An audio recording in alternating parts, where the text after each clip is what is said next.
This is Jim Fusco. The following broadcast over the National Broadcasting Company in a coast-to-coast network is being made on June 4th, 1947. The story is based on the Snook Hicks murder case of 1929.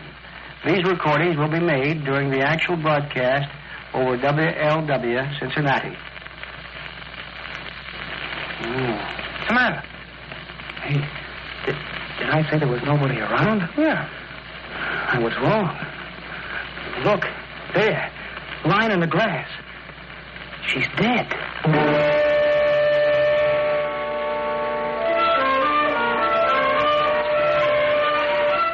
The Big Story.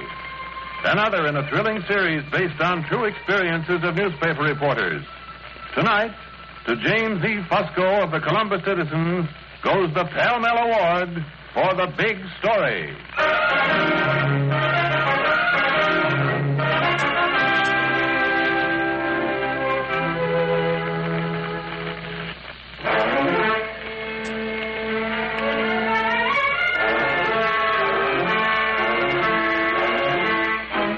Now the exciting and authentic story of the 13th Key.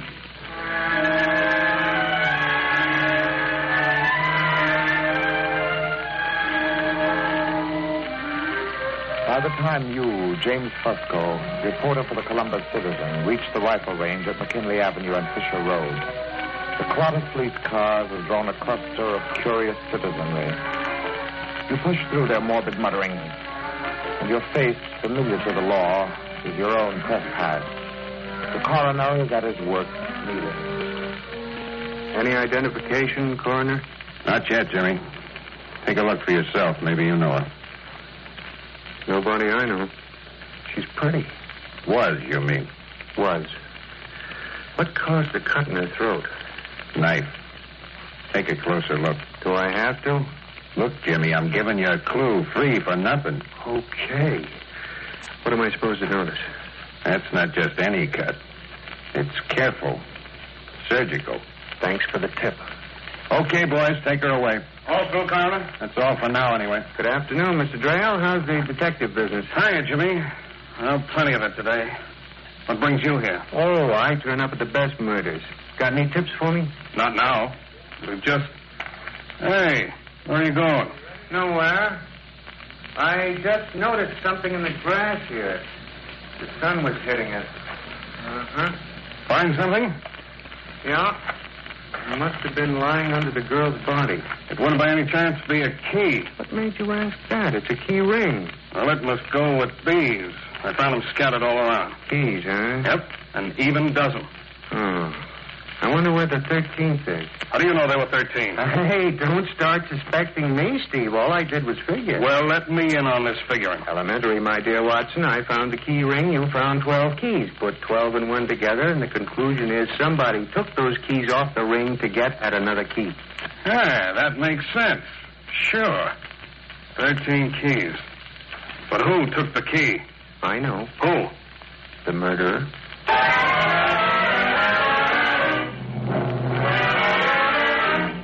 Your first stop is the nearest telephone. You give rewrite enough to make the first edition, whose 1 p.m. deadline you're riding. Your next stop is the mortuary. There you find Bill Dawson from your own paper, and automatically you compare notes. You got the angle on the cut in her throat? As if it had been done by a doctor? Yes. And the keys scattered around? Yeah, that I got. Did you know the police had sent for the folks whose daughter's been missing, the Bellinis?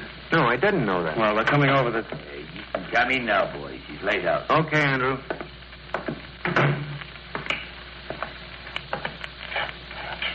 Here she is. Bill. Yeah. Look. Hmm? Something I didn't notice at the rifle range. What's that? Her hands. Huh? Look at those long fingernails. The perfect manicure. So? So she couldn't be the Bellini girl. The Bellini girl worked in a laundry. This girl never worked with her hands.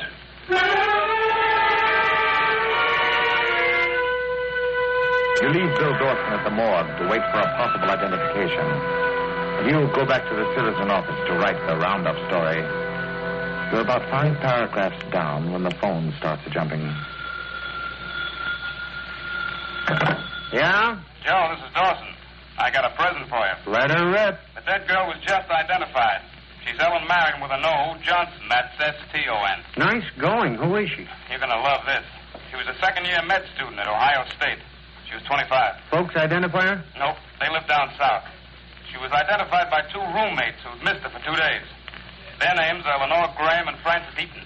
And if you hot-foot it right over to apartment 2B above the millinery shop on Green Street, you'll catch them coming home. But the question is, will they talk?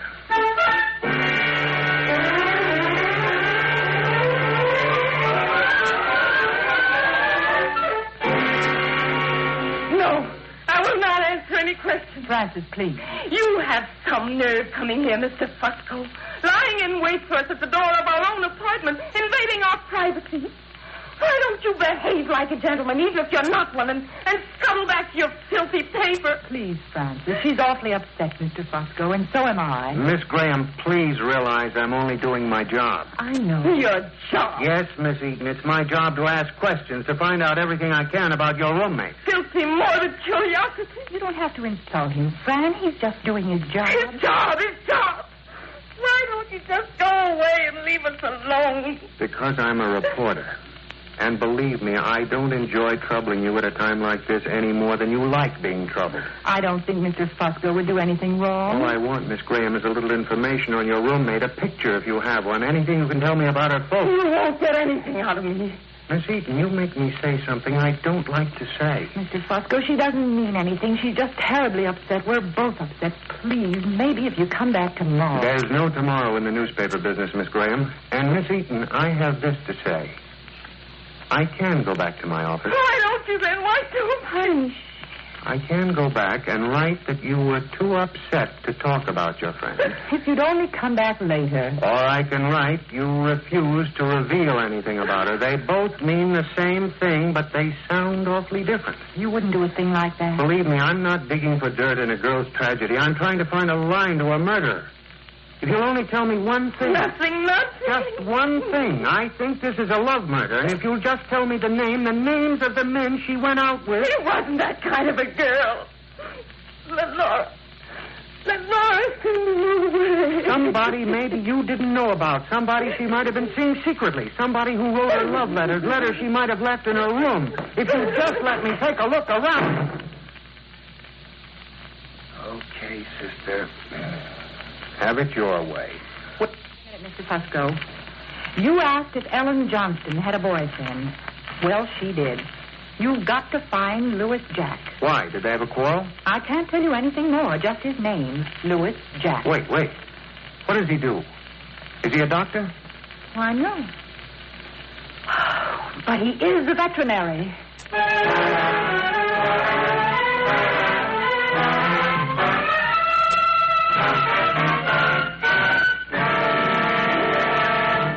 We'll be back in just a moment with tonight's big story.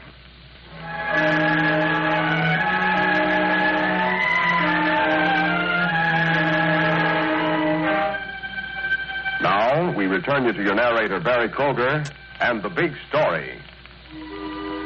Arrest you don't make with a press badge. So you turn the name of the murdered girl's boyfriend over to the law. They pick up Louis Jack fast, and you get to sit in on the quizzing. When was the last time you saw Miss Johnston, Louis? Well, I had to go upstate last week to a veterinarian's field demonstration. Anthrax injections and anti-blackleg serums. That was last week around Friday. The girl, when did you see the girl? I'm trying to tell you. The demonstration was Friday, and I was supposed to get back that night. Only, well, you know how those things are. I always say the best laid plans of mice and Look, men... Louis, I asked you a straight question. When did you see her last? The day after I came back from the convention. Sunday. We went riding.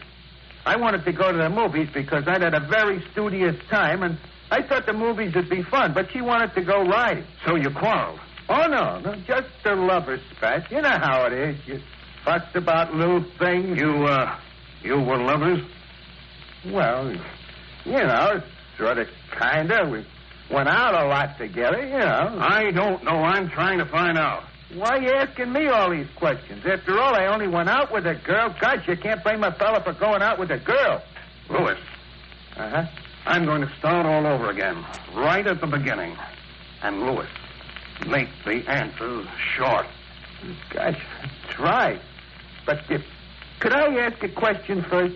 Now he's asking the questions. What is it? Could I have a drink of water? Holy cat!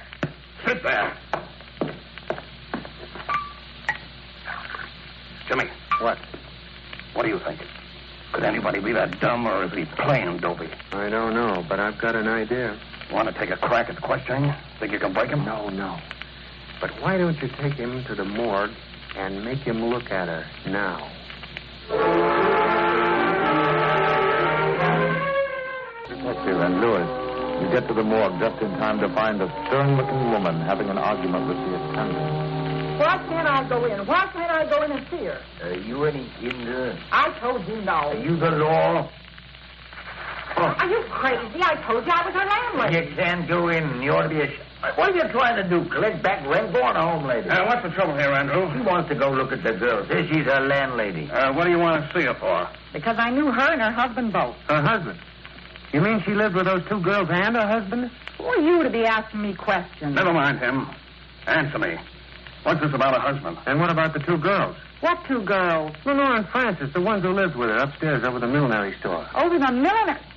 Mister, you're crazy. I run a boarding house over on South Wilson Street. She never lived with no two girls. She lived with her husband. Would you know him? I sure would. Louis, come here. Yeah? What do you want? All right, lady. Did you ever see this man before? Never in my life. Louis, did you ever see this woman before? No, never. Why, did she kill Miss Johnston? Shut up. Did either of you ever see her? She's still beautiful. You both knew her? Yeah, that's her. That's the girl who lived at your place as a married woman? Yeah, that's her. And that's the girl you went out with as a single girl? Uh-huh. That's her. Well, one of you is lying. Or she was. Ma'am, what name did she give when she boarded with you? That's right. What name she give? Why, their married name, of course, Mr. and Mrs. Ed Smith. Ed Smith. What did he do? Why, he never did say, but their comings and goings were awful odd. I know she studied over to the hospital, and I kind of figured the way he always carried a bag. Yeah, go on. Well, I just naturally figured he was a doctor.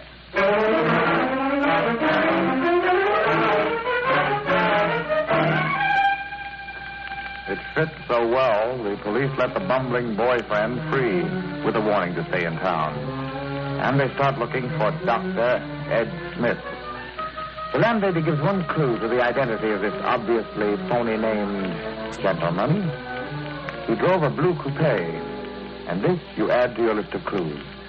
You enumerate them, evaluate them, using Dawson as your foil. Okay, Bill, here's how it shapes up now. We know she was leading a double life. That puts the finger on it as a love murder. Item 1, he was a doctor. Check. Item 2, he has the missing key. Check. Item 3, he drives a blue coupe. And item 4, he must have been familiar with a rifle range. Why? Well, it's not an ordinary place to go with a girl. He must have been attracted to it somehow. And item 5... Yeah. Item 5, the landlady may be the key to the 13th key. Bill, I tell you what. I'm going to call on that landlady. Why don't you wait here and start checking the sports department clips? What for? Rifle matches, pistol matches, shooting meets. Look for contestants who are doctors, or even nicknamed Doc.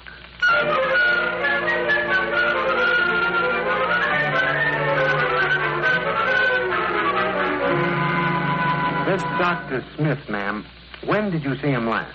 Why, the day they found her body. How'd that happen? He come to turn in the key. What key? The key to their apartment. The 13th key. How's that?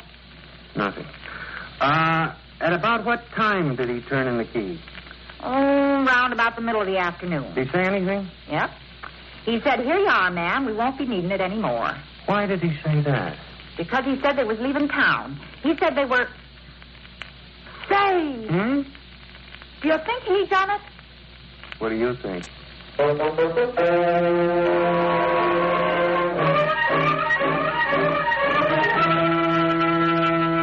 one thing, all we have to do is find a middle-aged doctor who drives a blue coupe and who frequents or is familiar with the rifle range. Now, what do you know? Only what I found in the clips. Anything? Well, just this. The former pistol champion of the United States competed in a match at the range the day before the body was found. His name is Lance Crackett. He lives here in Columbus. Known in pistol and rifle circles as Doc. Why? Because he's a doctor.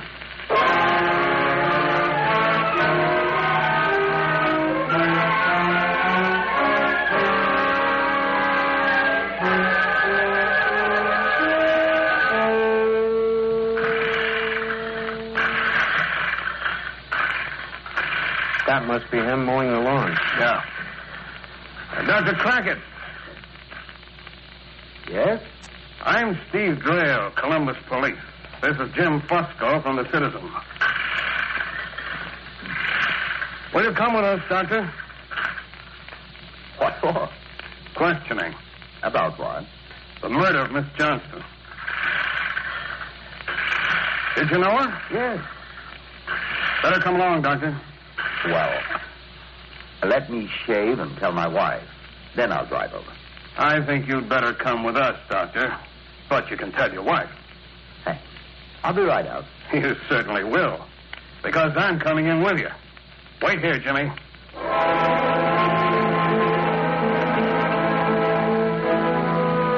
funny how things get quiet and moody when they're hottest. This is the point you've been aiming at ever since you looked at the body with the carefully cut throat. And now, all you can do is think how nice a day it is. You chew a little piece of grass and study the green stains on the inside wheel of the lawnmower. Green stained wheel. It gives you an idea. You walk over to the garage attached to the doctor's house. You peer inside. You find a switch. There's a car there. It is a blue coupe. There is a stain on the seat. A red stain. You make a deal with the detective in return for the help you can give him. Yours is an afternoon paper, and if Drayle doesn't bring in the doctor right away, if he holds the story a little longer, it will be too late for the morning opposition. He agrees to that, and you borrow the doctor's car key. You make one stop, and then you make a phone call. Citizen. Bill Dorfin? Yeah. Jimmy Fusco. Oh. Bill, I think we've got the killer. I'll dictate the whole story to you, but first let me set something with you. Go ahead. The doctor's car was just left at a lab to have a stain analyzed. I have an idea he'll deny it's blood. I want to confront him with the truth, if it is blood. So I'll dictate the story now. Go ahead and run it. Okay. And I'll call you back with the rest of the dope when the report's coming in. Now, if anybody wants me, I'll be looking up the landlady first, and then I'll be at police headquarters. Check. All right, ready? Here goes. Police today arrested Dr. Lance Crackett, physician and former pistol champion of the United States, for questioning in connection with the murder of Miss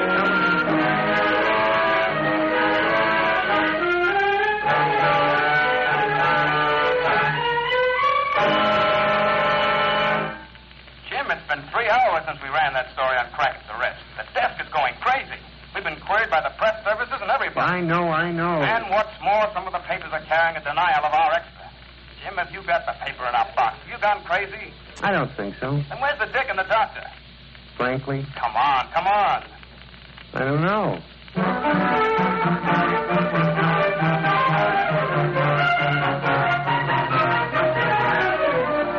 Finally, the detective escorts the doctor in the back way to the chief's office. He winks at you, the detective, that is, and finds time to whisper, Did I do okay, Jimmy? Did I keep him out long enough? Did you? You almost lost us both our jobs. They sit the doctor down. They ask him quiet, careful questions. Did he know the girl? Did he kill her? No. Did he date her? Yes. Was he a lover? No. Back and forth. Very quiet questioning, very calm answering. His case is airtight until you ask to have it held up a moment. Then you call in the landlady and ask. Mrs. Hammett, is this the man who boarded with Miss Johnston? Yes. Is he the one who returned the key? Yes. Thank you. All right, Doctor, you might as well tell us how it happened. I will. You killed her? No. But I did have a date with her that night. She threatened to blackmail my wife and me if I didn't give her money. So you killed her? No. I remonstrated with her and said I'd raise the money. But she said she had to have it now. So you killed her? No, I argued and pleaded and promised and... Then I threw her out of the car and drove away. After killing her? No. Somebody else must have done that after I left. Is that your story? That is the truth. Doctor, why did you return the key? Because I wanted to end the whole business. I didn't want to use that apartment anymore. There are only two things wrong with that explanation, Doctor. One is you couldn't have got that key ring from her without using force. But I didn't get the key ring. And the other is the time you returned the key. What time did you turn it in? At 2 o'clock in the afternoon. The day after your quarrel, the day her body was found? That's right. How'd you know she was dead? I read it in the paper. Are you sure? Positive. I read it in the early edition. You're sure of that? Certainly. Doctor, here's a clipping of my first story, the one from the early edition. Read it. All right. Police were called Friday afternoon to the rifle range in Fisher Road near McKinley Avenue where... Go on. Where the unidentified body of a woman was found. Coroner Murphy was called. That's all. You're right. That's all. Doctor, how did you know the body was that of your girlfriend when the paper carried no name? That story appeared on the street at 1:30 o'clock. You returned the key at 2 o'clock. The extra identifying the body was not out until 5. How did you know the body was Miss Johnston? I don't know. You told the landlady you wouldn't be needing the key anymore. How did you know that, Doctor? How did you know? I'll tell you how. Because you were the only one who knew that early that she was dead. You can't prove that. Steve Gail speaking. Yeah. Well, thank you very much. That was it, Jim. The news we've been waiting for. Good. What did you just say, Doctor? We can't prove you did it? No, you can't prove it. We can help. Get me Bill Dawson at the Citizen. Just listen in on my conversation with my paper, Dr. Crackett. Bill, about that laboratory test of the stain in the car. We just got the report. I can tell you in one word. Blood.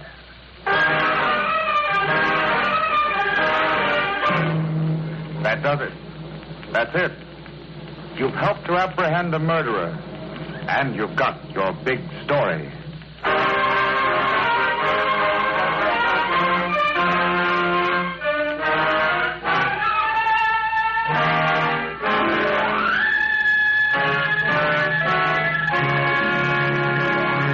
In just a moment, we'll read you a telegram from James Fusco.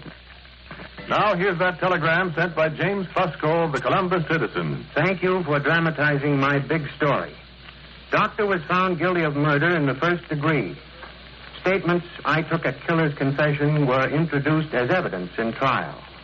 I received number 1 ticket to execution. Again, many thanks for a Pell Mell award. Thank you, Mr. Fusco. The makers of Pell Mell famous cigarettes are proud to have named you winner of the Pell Mell $500 award for notable service in the field of journalism. Listen again next week, same time, same station, when Pell Mell famous cigarettes will present another big story.